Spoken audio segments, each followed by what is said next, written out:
শুভ নববর্ষের অনেক শুভেচ্ছা। মা তৈরি করছে হচ্ছে লুচি আর আলুর সবজি, আমাদের বাঙালিদের প্রিয় খাবার। এই যে আবার ঠাকুম হল কাটছে। আবার বোন হচ্ছে ফার্স্ট টাইম মানে লুচি ট্রাই করছে, বেলা বড়ই কষ্টের সাথে। মাটন হবে আর এখানে হচ্ছে গিয়ে মাছ আছে। সব বড়দেরকে প্রণাম টনাম, শাড়ি বলতে বলতে কীর্তনও এসে গেছে। অনেক মাস পর আর কি বললাম যে মাটন একটু নিয়ে আসতে। কা হচ্ছে গিয়ে কাকা, আমি কাকাকে কা আর ঠাকুমাকে ঠা বলি। আমি আমার খাবার প্যাক করে নিয়ে এবার বেরিয়ে পড়বো।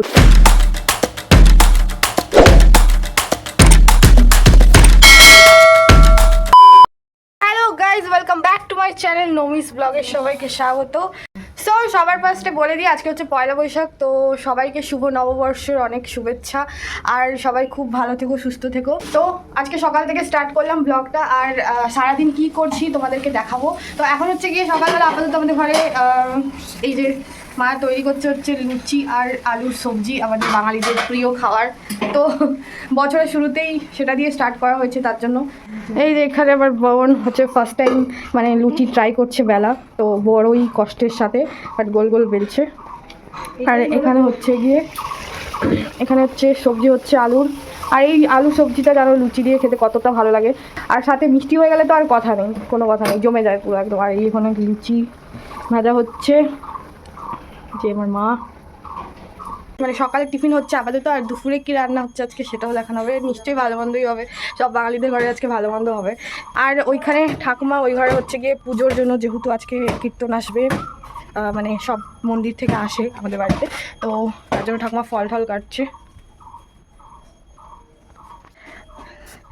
এই যে আবার ঠাকুম ফল কাটছে।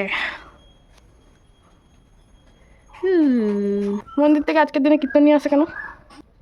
ঠাকুর নিয়ে আসে মন্দিরে, প্রথম বছর এই জন্য মন্দিরে ঠাকুর নিয়ে আসে, সবার বাড়িতে বাড়িতে পরিক্রমা করে। তো এই হচ্ছে আমাদের সুন্দরী ঠাকুর। আর আমি গেছিলাম স্নান করতে, এসে দেখছি দেখো এদের খাওয়াও হয়ে যাচ্ছে, সব চা দিয়ে খাচ্ছে রাক্ষসের মতো। গ্যাসের মোড়ে তাও দেখছে দুধ চা, এক গামলা দুধ চা করে খাচ্ছে। সবকিছু রেডি, খাওয়া হয়ে গেছে সবার। আমি খালি এখন খাওয়া বাকি আছে, আমার পূজা দেবো, তারপরে আমি খাবো। রাক্ষস মতো খেয়ে ফেলি। তো বাবা গেছে বাজার মিষ্টি আনতে, আনলে তারপর পুজোটা দেবো। বাবা এসে এখানে টিফিন করতে বসেছে, আর আমি চলে গেছিলাম পুজো দিতে। ঠাকুমা এখানে সব জোগাড় করে রেখেছে আর কি। মন্দির থেকে আজকের দিনে আসে, তোমাদেরকে তো সকালেই বললাম। তো খই বাতাসা আর তরমুজ, মানে বিভিন্ন ধরনের ফল, যে যেটা দিতে পারে যতটা দিতে পারে দেওয়া উচিত আর কি, দেয় আজকে দিনে বছরের শুরুতে।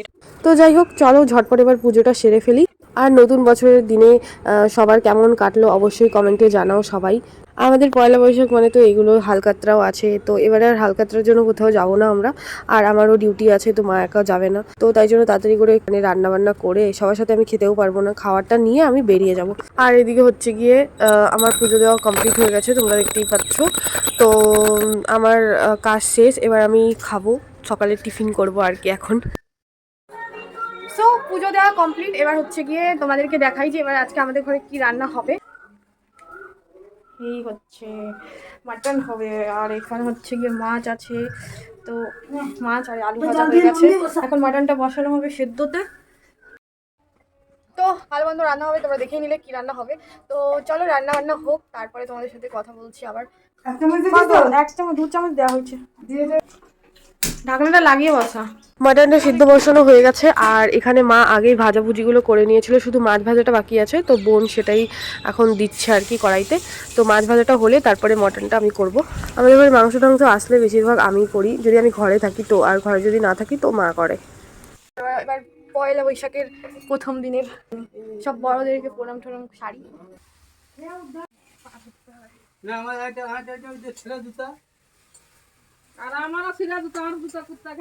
তো এখানে ঠাকুমা, বাবা, কাকা, জেঠি, মা সবাইকে প্রণাম করে নিলাম। আর দেখো তা বলতে বলতে কীর্তনও এসে গেছে।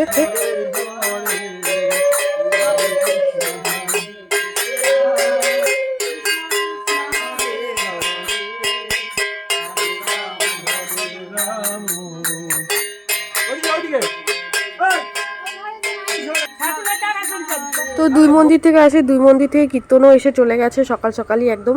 অন্যান্যবার বহুত বেলা করে আসে আর এইবারে তাড়াতাড়ি চলে এসছে। তো আমি আমার টিফিনটাও সেরে ফেললাম। এখানে আমার মাও পিছনে বসে বসে কী যেন খাচ্ছিল, চিপস। আর এখানে দেখো ভাজাভুজি সব কমপ্লিট, এবার খালি আমি মাটনটা বসাবো। আর এখানে বাবা হচ্ছে গিয়ে একটা পাঞ্জাবি কিনেছিল নতুন, তো সেটা পরে আমাদেরকে দেখাচ্ছিল আর আমরাও একটা দিয়েছিলাম বাবাকে, তো সেটাও বাবা পরে দেখাচ্ছিল আর কি। তো তারপরে আমরা মাংসটা বসিয়ে দিয়েছি, দেখতেই পাচ্ছ। তো মাটনটা আমি একদমই রিচ করব না, একদম সিম্পল করব, কেন কি মাটন এমনিতেই হেভি খাবার, আর তার মধ্যে যদি রিচ হয়, আর আজকে যা গরমে পুরো অবস্থা খারাপ হয়ে যাবে। তো আমাদের ঘরে মাটন খুব একটা হয়ও না যদিও বা, আমার বাবা এমনিতেই কাজের সূত্রে বাইরে বাইরে থাকে, তো বাবা যখন আসে তখনই একটু আমাদের ঘরে মাছ মাংস সব রকম হয় আর কি। বাবা যখন থাকে না আমরা মাঝে মধ্যে মাছ টাছ খাই, বাট মাংস টাংস খুব একটা আমাদের ঘরে হয় না। তো বাবা আসলেই হয়। তো যেহেতু বাবা ঘরে আছে তাই আজকে বললাম অনেক দিন পর, অনেক মাস পর আর কি বললাম যে মাটন একটু নিয়ে আসতে। তো এমনিতে বাবার বারণ আছে মাটন খাওয়া, তো বাবার একটা রোগ ছিল তার জন্য আর কি বারণ করেছে। দই নিয়ে আসো তো, একবার বাজারে গেলেও হতো। তো এখানে আমার মাটন অলমোস্ট কমপ্লিট হয়ে এসছে, আর আমি এখানে রায়তাটা বানিয়ে নিলাম। আর কা হচ্ছে গিয়ে কাকা, আমি কাকাকে কা আর ঠাকুমাকে ঠা বলি আর কি, ঘরে এরকমই বলি। তো চলো আমার সব কাজ কমপ্লিট, আমি আমার খাবার প্যাক করে নিয়ে এবার বেরিয়ে পড়বো ডিউটির জন্য। আজকের মতো এখানেই ব্লগটা শেষ করছি, সবাই ভালো থেকো, দেখা হচ্ছে নেক্সট ব্লগে। লাইক অ্যান্ড সাবস্ক্রাইব করে দিও। চলো টাটা বাই বাই সবাই।